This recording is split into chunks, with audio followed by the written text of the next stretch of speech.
Good morning बच्चों। मेरे कुछ टेंथ क्लास के स्टूडेंट हैं जो बार बार मैसेज कर रहे हैं कि भैया आप टेंथ क्लास के जो है वीडियोस भी बनाना शुरू कर दें। इसीलिए जो है मैंने सोचा कि क्यों ना टेंथ क्लास की वीडियो बनाई जाए। टेंथ क्लास क्योंकि बोर्ड का एग्ज़ाम होता है टेंथ क्लास के बच्चों का, टेंथ और ट्वेल्थ दोनों का ही, ठीक है। और टेंथ क्लास में जो है बच्चे अक्सर जो है मैथ से डरते हैं। और अगर मैथ की बुक देखी जाए तो उसमें सबसे ज़्यादा जो बच्चे जिससे जो है थोड़ा सा घबराते हैं या दूर भागते हैं, वो चैप्टर है ट्रिग्नोमेट्री। कौन सा चैप्टर है? ट्रिग्नोमेट्री, ठीक है।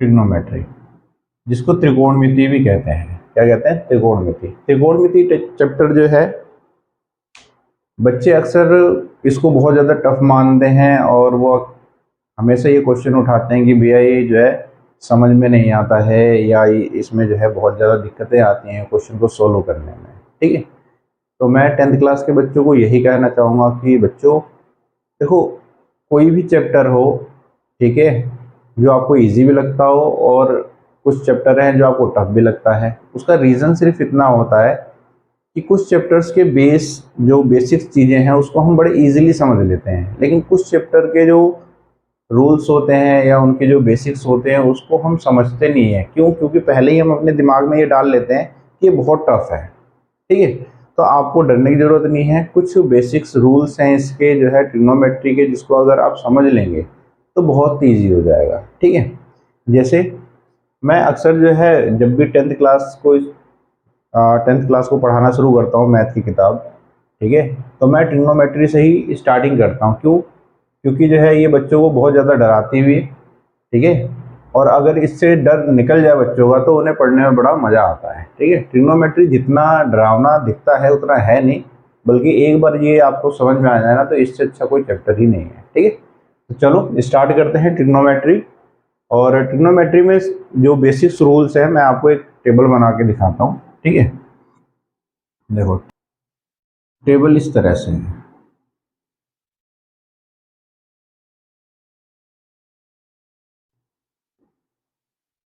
साइन थीटा, कोस थीटा और टेन थीटा, ठीक है।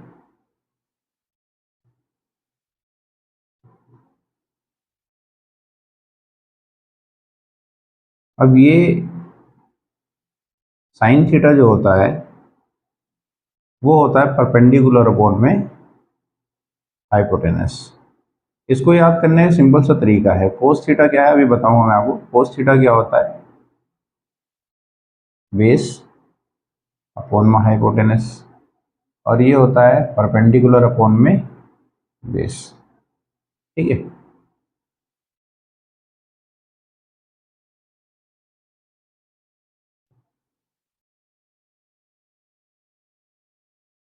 साइन का उल्टा जो होता है वो होता है कोसेक, कोसेक थीटा। फिर आ जाता है कोस का उल्टा क्या होता है? Sec theta. और टेन का उल्टा होता है कोट थीटा, ठीक है। अब यहाँ पे साइन थीटा जो है वो पी अपॉन में एच है, परपेंडिकुलर अपॉन में हाइपोटेनस।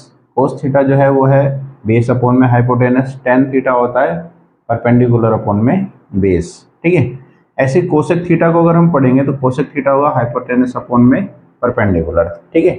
इसको मैं जो है थोड़ा सा वैसे लिख देता हूँ अलग अलग करके। जैसे साइन थीटा बराबर जो होता है वो होता है पी अपॉन में एच, पी अपॉन में एच, ठीक है। और साइन का उल्टा क्या होता है? Cos theta, cosec theta sorry, cosec theta होता है एच अपॉन में पी, हाइपोटेनस अपॉन में परपेंडिकुलर। ऐसे ही कोस थीटा की बात करें हम,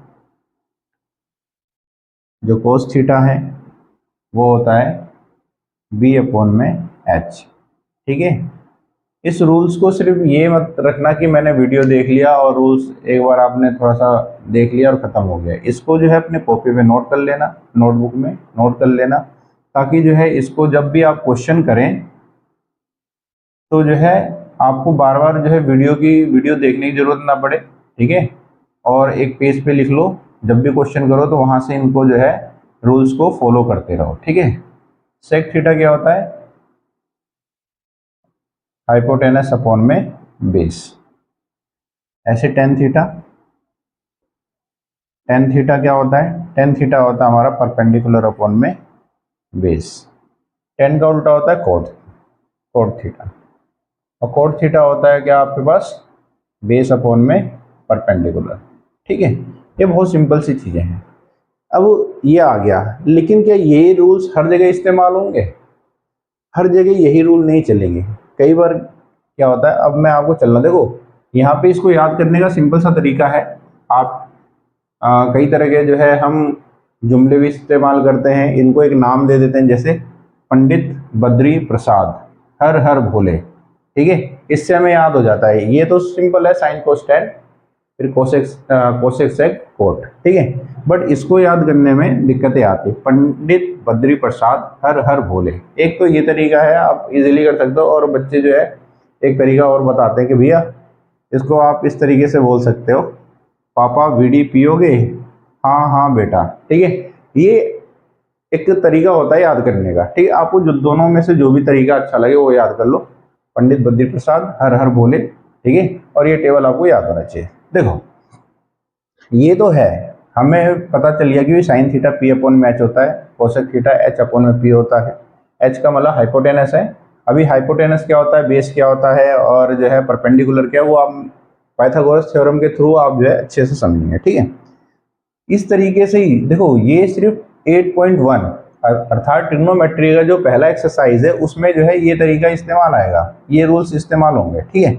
लेकिन उसके आगे जब चलोगे तो हम, मैंने अभी आपको बताया कि जो साइन थीटा होता है वो कोस थीटा का क्या होता है, उल्टा होता है। तो हम इसको ऐसे भी लिख सकते हैं, sine theta is equal to 1 upon में कोसेक थीटा, लिख सकते हैं भाई। जब साइन थीटा,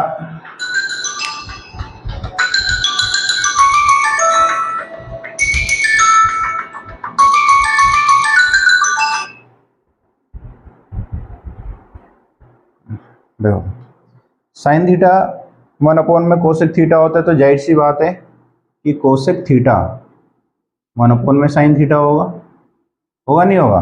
बिल्कुल होगा। ऐसे ही कोस थीटा की बात करें, कोस थीटा जो है 1 अपॉन में सेक थीटा का जो है उल्टा होता है, ठीक है। कोस थीटा 1 अपॉन में सेक थीटा हो गया, तो सेक थीटा क्या हो जाएगा? सेक थीटा 1 अपॉन में कोस थीटा हो जाएगा, होगा नहीं होगा? ठीक है। ऐसे ही टेन लिखते हैं हम, tan theta is equal to 1 upon में कोट थीटा, ठीक है। तो भी कोट थीटा को हम कैसे लिख सकते हैं? कोट थीटा को लिख सकते हैं 1 अपॉन में टेन थीटा, है नहीं? तो इस तरीके से भी ये भी रूल में आता है। एक और चीज है जो हमेशा आता है, जैसे टेन थीटा 1 अपॉन में कोट थीटा है और कोट थीटा 1 अपॉन में टेन थीटा है। तो इसको मैं आपको बता दूं, जो टेन थीटा है, टेन थीटा, उसको हम साइन थीटा अपॉन में कोस थीटा भी लिख सकते हैं। कैसे लिख सकते हैं वो भी आपको मैं जो आगे एक्सप्लेन करता हूँ, ठीक है। जब टेन थीटा साइन थीटा अपन कोस थीटा हो सकता है, तो कोट थीटा कैसे हो सकता है? कोट थीटा हो सकता है अभी इसका, इसको क्या कर दो, रिवर्स कर दो, कोस थीटा अपॉन में साइन थीटा। लिख सकते नहीं लिख सकते? ये जब हम प्रूव दैट वाला क्वेश्चन करेंगे, ट्रिग्नोमेट्री में प्रूव दैट का जो है आता है, क्वेश्चंस आते हैं, तो वहां पे ये ज्यादातर यूज करने को हमें मिलते हैं, ये सारे रूल्स, ये, ठीक है। तो ये हैं। अब थोड़ा सा जो है आगे चलते हैं। पहले मैं आपको ये प्रूव करके बता देता हूँ कि ये कैसे आया, क्योंकि टेन थीटा साइन थीटा अपन में कोस थीटा कैसे हो सकता है, या कोट थीटा बराबर होगा कोस थीटा अपन में साइन थीटा, ये कैसे जो है प्रूव किया जा सकता है, ठीक है।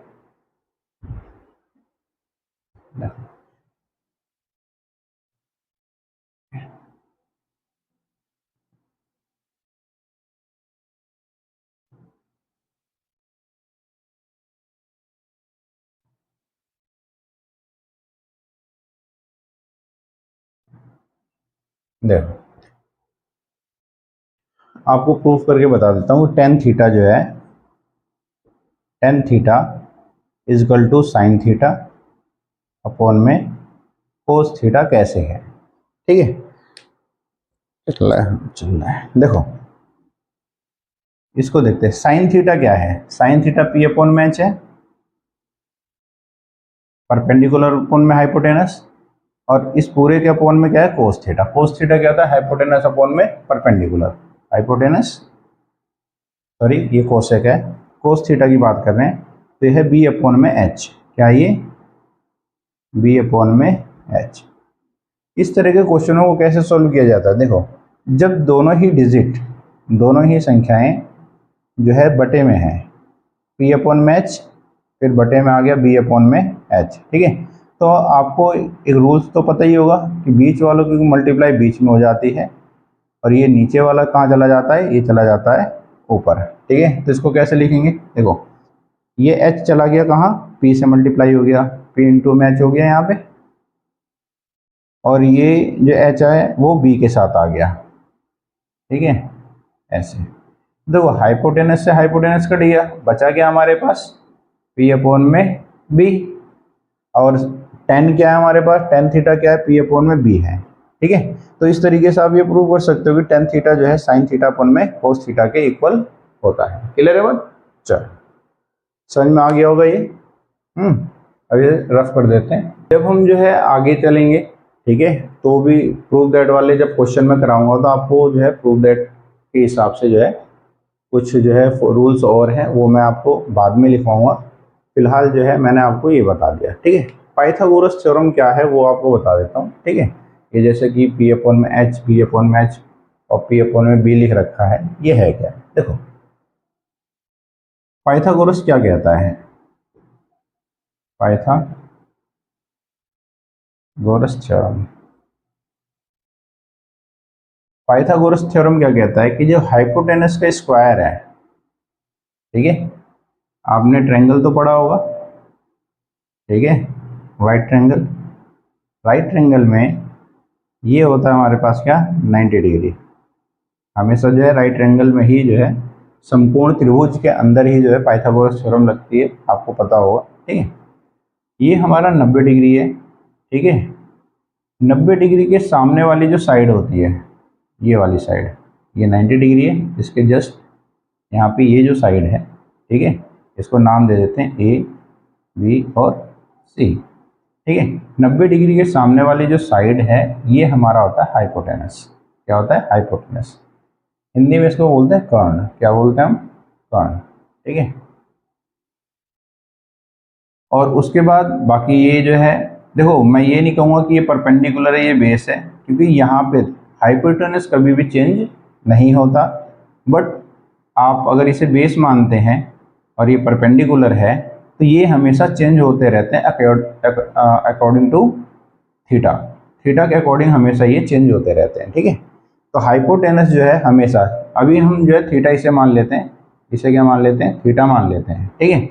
तो थीटा के अकॉर्डिंग, थीटा के सामने वाली जो साइड होगी, थीटा के सामने वाली जो साइड होगी वो होगा परपेंडिकुलर, और 90 के सामने वाली, 90 डिग्री के सामने वाली जो साइड है वो हमारा क्या है, हाइपोटेनस, ठीक है। कर्ण, परपेंडिकुलर का मतलब होता है लंब, हिंदी में बोलते हैं लंब, ठीक है, ओके।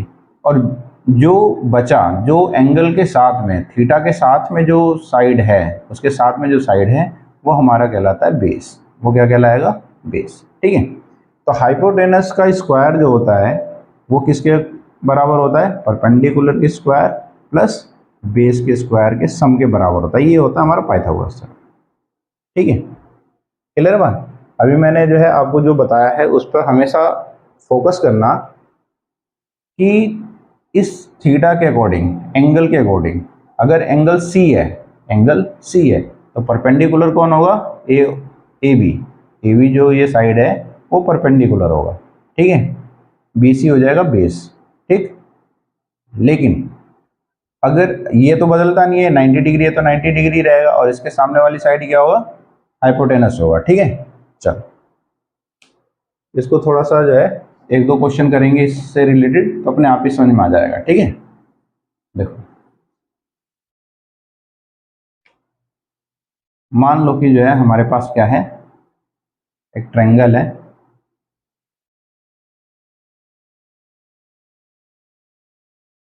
ठीक है, ये हमारे पास 90 डिग्री है।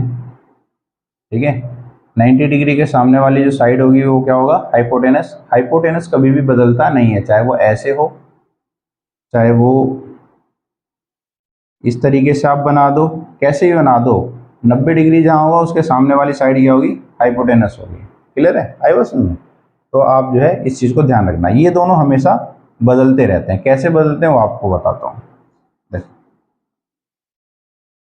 हमने इनका नाम दे दिया ए, बी और सी। ठीक है चलो, ये हमारे पास 4 है। मान लिया कि ये जो है बी सी जो है हमें 4 सेंटीमीटर दिया हुआ है, और ए बी जो है हमें दिया हुआ है 5 सेंटीमीटर। ठीक है, तो सबसे पहले तो हमें क्या निकालना होगा, ए सी निकालना होगा। हाइपोटेनस हमें नहीं दिया हुआ है। ठीक है, तो ए सी निकाल लेते हैं। ए सी कैसे निकलेगा, देखो,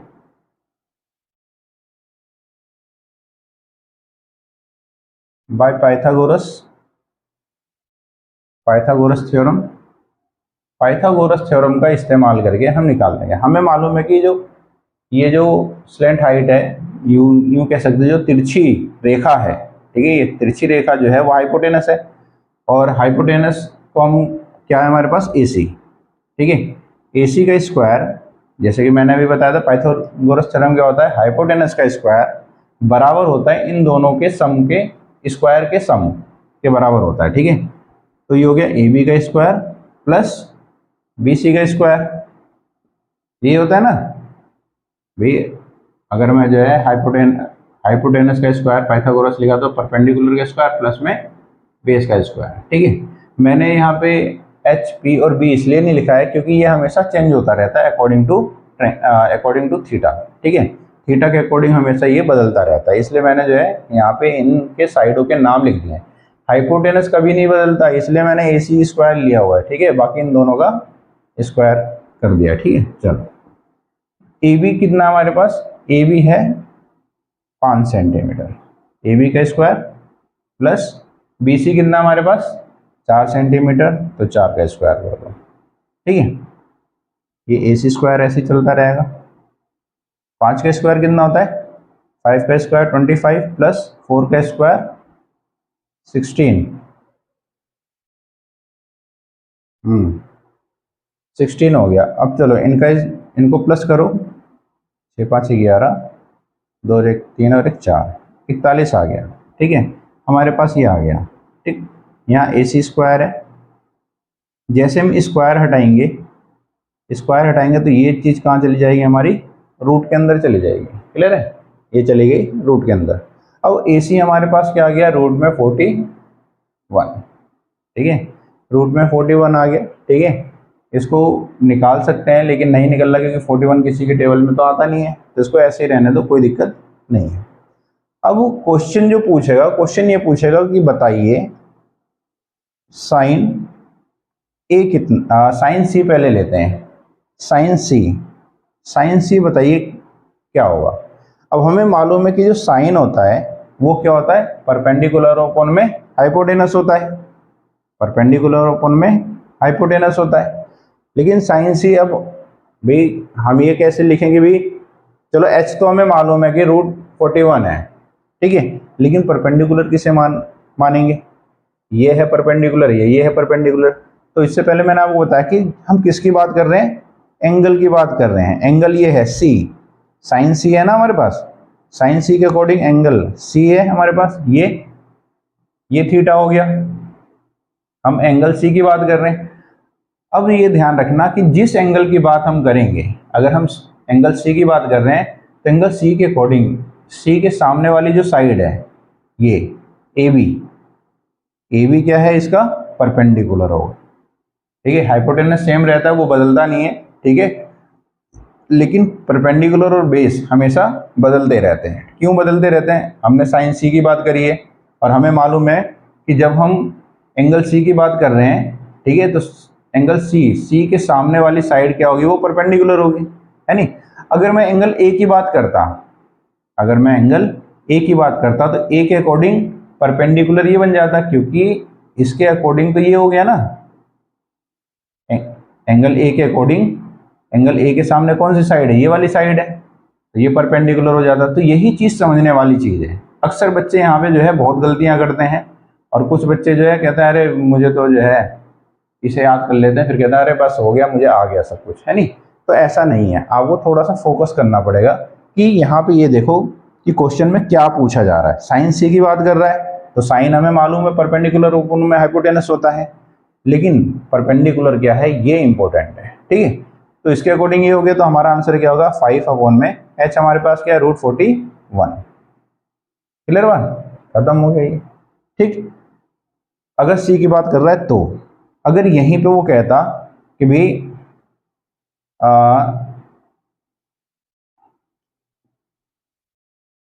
10C बताओ, 10C, 10 क्या है हमारे पास, 10 है P/B, P/B परपेंडिकुलर अपॉन में बेस।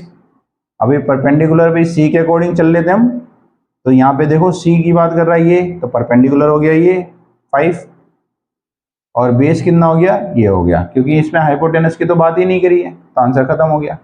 अब मैं यहाँ कह दूं कि भी साइन ए बताओ, क्या बताओ साइन है, बी नहीं पूछेगा, क्यों, क्योंकि बी तो 90 डिग्री ऑलरेडी दिया हुआ है, ठीक है, तो इसको कभी नहीं पूछेगा, ठीक है। हमेशा 90 डिग्री के अलावा जो भी होगा यहाँ पे, जैसे मैंने ए बी सी माना है और बी हमारा क्या है 90 डिग्री है, ठीक है, तो कभी भी 10B या साइन बी नहीं पूछेगा, वो हमेशा ए और सी पूछेगा। साइन ए बताओ, आप जो है कोस ए बताओ, 10A बताओ, या कोसेक सी बताओ, सेक सी बताओ, कोट ए बताओ, इस तरीके से पूछेगा, बी नहीं पूछेगा आपसे कभी।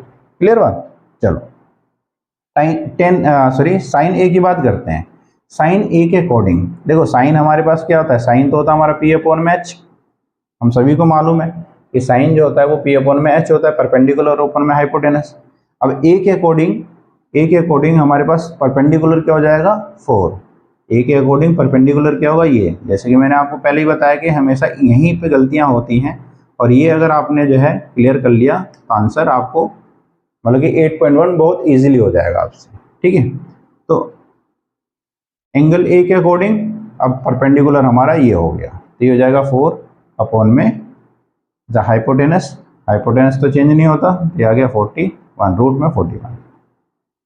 चलो जी, अब पूछ लेता सेक थीटा बताओ, सेक थीटा को छोड़ दो, अभी हम ए बी सी की बात कर रहे हैं, तो ए इस पे आ जाते हैं। अगर सेक थीटा दिया जाएगा तो थीटा आप चाहे इसे मान लो चाहे इसे मान लो, उसी के अकॉर्डिंग क्वेश्चन कर देना, ठीक है। चलो, तो सेक ए की बात कर रहा है, ठीक है। सेक ए क्या होता है, सेक होता है हमारा H/B।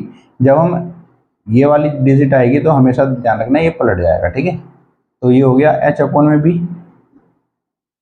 हाइपोटेनस कितना है √41, ये तो कभी चेंज होता ही नहीं, हाइपोटेनस तो वही रहता है, एक ही रहता है, सिंपल सा, ठीक है। अच्छा, अब बी क्या हो गया, बी फॉर बेस। अगर ए के अकॉर्डिंग ये परपेंडिकुलर है और ये हाइपोटेनस है, तो बचा क्या ये, तो बेस हमारा हो गया 5, ठीक है। तो इस तरीके से जो है आपको देखना है, जब भी आप जो है 8.1 करोगे तो उसमें ज़्यादातर इसी तरह के जो है क्वेश्चन आपके पास आते हैं। क्लियर है, एक एग्जांपल और ले लेते हैं, उसके बाद जो है आपको जो है 8.1 करने की कोशिश करना, नहीं आएगा तो मैं तो वीडियो बनाऊंगा ही अब कंटिन्यू आपके लिए, 10th क्लास के बच्चों के लिए, तो इजीली आप जो इसको करते रहोगे, ठीक है। एक और एग्जांपल ले लेते हैं, ठीक है। अब की बार जो है हमने ट्रायंगल इस तरीके से बना दिया, ठीक। मान लो कि हमें जो क्वेश्चन दिया हुआ है वो क्वेश्चन ये दिया हुआ है कि जो है हमें क्वेश्चन दे रखा है tan थीटा इजिकल टू क्या दे रखा है, tan थीटा इजिकल टू 12/5, ठीक है। हमें 12/5 दिया है, ठीक है, ये दे रखा है। अब tan थीटा, मैंने पहले तो ए बी सी रखा था, अब की बार मैंने थीटा रख दिया, क्योंकि ज़्यादातर क्वेश्चन जो आपको इसी तरीके से आएंगे, tan थीटा वो क्या है, ये क्या है, वो क्या है, ठीक है। चलो tan थीटा, अब जब इस तरह का है ना, तो आप सीधा सीधा जो है, ये तो 90 डिग्री दिया ही हमें, ठीक है, इसके अकॉर्डिंग ये हमारा हाइपोटेनस हो जाएगा। आप थीटा यहाँ लगा दो, अब यहाँ थीटा लग गया तो इससे फिक्स हो गया, इससे ये बिल्कुल कंफर्म हो गया कि भाई परपेंडिकुलर ये होगा और बेस ये होगा। अब हमें नाम की जरूरत नहीं पड़ेगी, वैसे नाम दे देते हैं A B C। या ए बी सी की जगह पे आप जो है यहाँ पे कुछ और रख दो, ठीक है, पी क्यू आर रख दो, ठीक है, इससे फर्क नहीं पड़ता। वैसे अगर क्वेश्चन में जो है ट्रायंगल का नाम दे रखा है या ट्रायंगल बना हुआ है तो उसका नाम दे रखा है तो वैसे ही करना, ठीक है। अदरवाइज अपना नाम जो है खुद आप नाम दे सकते हो, ठीक। चलो, टेन थीटा दे रखा है 12/5। अब टेन क्या होता है? टेन होता है पी अपॉन में B, perpendicular over base. With theta हमने इसे माना है तो परपेंडिकुलर ये हो जाएगा, अर्थात ये हमारे पास परपेंडिकुलर कितना है 12 है और बेस कितना है हमारे पास 5 है, ठीक है। सबसे पहले हाइपोटेनस निकाल लेंगे, ठीक। चलो, पाइथागोरस थ्योरम का इस्तेमाल करो। अब यहाँ पे हाइपोटेनस क्या है? पी आर, पी आर का स्क्वायर हो जाएगा पी क्यू के स्क्वायर के बराबर होगा। पी आर का स्क्वायर बराबर है पी क्यू का स्क्वायर प्लस क्यू आर का स्क्वायर, ठीक है। अब पी क्यू कितना दिया हुआ है? पी क्यू दिया हुआ है 12 हमारे पास, 12 का स्क्वायर प्लस में क्यू आर कितना दिया हुआ है 5, 5 का स्क्वायर। 12 का स्क्वायर जब हम करते हैं तो कितना होता है 144। स्क्वायर का मतलब समझते हो ना? स्क्वायर का ऐसे करते हैं, मतलब कि अगर किसी भी डिजिट पे स्क्वायर पावर 2 दी हुई है तो उसी की मल्टीप्लाई उसी से कर देते हैं। 12 का स्क्वायर अगर हम कर रहे हैं तो 12 की गुणा 12 से ही कर देंगे, है नहीं? तो 12 की 12 से करोगे तो 144 आ जाता है, ठीक है। तो ये है 5 का स्क्वायर, 5 इंटू 5 कितना हो गया 25 हो गया। प्लस करोगे कितना आ जाएगा? इन दोनों को प्लस करो तो 169 आता है। देखो यहाँ पे जो है पी आर स्क्वायर था वो एज इट इज चल रहा था, उसमें कोई चेंजमेंट नहीं आ रहा था, लेकिन जैसे हम पी आर का स्क्वायर हटाएंगे तो ये कहाँ चला जाएगा? रूट में। और 169 किसका होता है? 169 का जो रूट से बाहर निकालोगे तो क्या होगा? ये होगा 13। क्या होगा? 13, ठीक है। इसके फैक्टर कर लोगे और पेयर बाहर निकालोगे तो ये आंसर आपका आ जाएगा, ठीक है। इसीलिए कुछ जो है कम से कम जो है 2 to 20, 1 to 20, 1 से लेकर 20 तक के जो है स्क्वायर आप जो है याद कर लेंगे तो और भी ज़्यादा इजी पड़ जाएगा, आपको 10th में काफ़ी हेल्प मिलेगी, ठीक है। चलो, तो पी आर हमारा कितना आ गया? 13 आ गया, ठीक है। अब हमारे पास हाइपोटेनस भी है, परपेंडिकुलर भी है, बेस भी है। अब मैं इनका बिल्कुल क्लियरली परपेंडिकुलर और बेस बोल रहा हूँ। क्यों बोल रहा हूँ? क्योंकि हमें मालूम है कि सिर्फ जो है इस एंगल की बात हो रही है, थीटा हमें ये दिया हुआ है, आई बस में, तो हमें एंगल फिक्स, हमें एंगल पता है, तो जाहिर सी बात है हम इसको जो है परपेंडिकुलर, बेस और हाइपोटेनस कह सकते हैं। हाइपोटेनस तो चेंज नहीं होगा, बाकी ये चीज़ बदल जाते थे, बट यहाँ पे क्वेश्चन में ऑलरेडी उसने क्या दिया हुआ है? थीटा हमें दे रखा कि भाई थीटा जो है tan थीटा निकालना है, तो थीटा हमने इसे मान लिया, इसके अकॉर्डिंग ये परपेंडिकुलर हो गया, ये बेस हो गया। अगर हम थीटा इसे मानते, इसे ना मान के, इसे थीटा ना मान के इसे मानते तो इसके अकॉर्डिंग परपेंडिकुलर ये होता, बेस ये हो जाता है, ठीक है। फिलहाल मैंने इसको थीटा माना हुआ है। चलो, समझ में आ गया ये कैसे आया, ठीक है। ये जो चीज़ आई है वो आई है परपेंडिकुलर पाइथागोरस थ्योरम के अकॉर्डिंग। और tan थीटा इतना दिया हुआ है तो हम सबसे पहले tan थीटा क्या, tan क्या होता है हमारे पास? p अपॉन में b, तो इसका मतलब परपेंडिकुलर और बेस हमें दिया हुआ है, हाइपोटेनस हमने निकाल लिया पाइथागोरस थ्योरम का प्रयोग करके। अब बाकी के जो हैं, बाकियों को आप इजीली बता सकते हो, tan के अलावा बाकी जितने भी हैं उनको जो है उनकी वैल्यू बता सकते हो। जैसे साइन थीटा, इसके अकॉर्डिंग साइन थीटा क्या हो जाएगा? साइन है हमारे पास p अपॉन में h, p कितना है 12 है, विथ थीटा के सामने वाला जो है वो क्या होता है? परपेंडिकुलर। तो थीटा के सामने क्या है? परपेंडिकुलर 12 है, ठीक है। और अपॉन में h कितना हमारे पास आया? 13, ठीक है। h फॉर हाइपोटेनस, ठीक है, कितना आ गया? 13 आ गया, साइन हो गया। कोसेक थीटा कितना हो जाएगा? कोसेक थीटा क्या है? कोसेक थीटा साइन का उल्टा होता है, h अपॉन में p, h अपॉन में p। तो हाइपोटेनस 13 है, परपेंडिकुलर कितना आया था हमारे पास? परपेंडिकुलर है 12, खत्म हो गया। ऐसे ही कोस, कोस थीटा, कोस क्या होता है? बेस अपॉन में हाइपोटेनस, बेस अपॉन में हाइपोटेनस। चाहे तो ऐसे लिख के फिर इसको, इसकी वैल्यू पुट करो या सीधे वैल्यू पुट कर दो। अगर आपको याद है, ये टेबल याद है तो आप सीधे सीधे वैल्यू पुट कर सकते हो, जैसे मैंने यहाँ पे पुट कर दिया था, ठीक है। तो बेस हमारे पास है 5 और हाइपोटेनस है 13, ठीक है। Sec theta, sec cosec, cos theta का उल्टा होता है तो इसका उल्टा कर दो, 13 अपॉन में 5, ठीक है। तो इस तरीके से आप सबके जो है बता सकते हो, ठीक है। तो 8.1 में जो हमारा ट्रिग्नोमेट्री है वो 8th चैप्टर है, और 8.1 में जो है यही रूल्स जो है इस्तेमाल किए गए हैं। तो आप जो है अब उसको ईजिली कर सकते हो। आप उसे करने की कोशिश करना। सबसे पहले तो रूल्स लिख लेना, एक पेज पर अलग से उसको लिख लेना, ताकि जब क्वेश्चन करने बैठो तो आपको जो है रूल्स आपके सामने रहें और इजीली आप उसको कर सकें। ठीक है, चलो, और कोई दिक्कत आएगी तो नेक्स्ट वीडियो में मैं क्लियर कर दूँगा। ओके, बाय, धन्यवाद।